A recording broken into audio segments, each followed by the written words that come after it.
Ralph, Lady Capulet has constructed a rather elaborate metaphor here, where Paris is a book of love and Juliet is its cover of gold clasps. But there's a lot more clever wordplay than first meets the eye, so perhaps we should spend some time piecing it together? Sounds good, Sarah. First, Juliet's mother advises her to read over the volume of Paris's face. In other words, she should read him like a book. But volume also means shape or dimensions, so she's saying that Juliet should also check out his nice features. She should examine every married lineament, the connected lines of his face. During the Middle Ages, expensive hand-copied manuscripts were sometimes decorated with elaborate lettering and borders. These drawings, or lineaments, were attractive and in harmony with each other, or well married. So what she sees will make Juliet content or happy. And what is obscured or hidden in this book of Paris's face, she can see by reading his eyes, which Lady Capulet calls the margent or the margin of his face.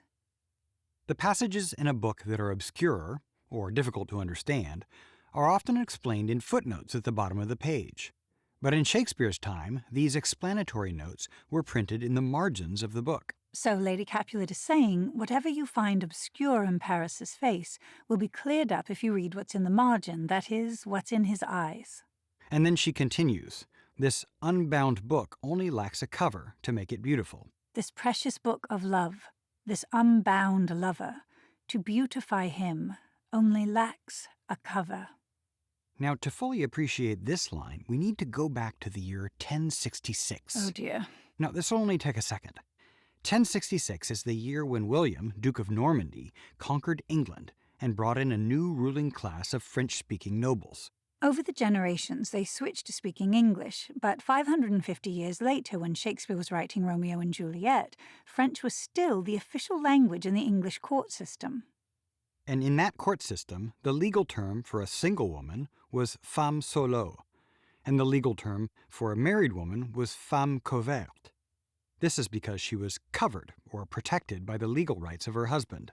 Paris, this precious book of love, as Lady Capulet is describing him, is not yet bound in marriage like a book that isn't bound. He only lacks a cover, a legal wife. Phew, this is a complicated metaphor. We're almost there, Ralph. Then Lady Capulet says, the fish lives in the sea. The fish lives in the sea was an expression that means everything has its appropriate place, which is fitting to it. Just as fish should live in the sea, it's appropriate that eloquent writing in a book should have a beautiful cover.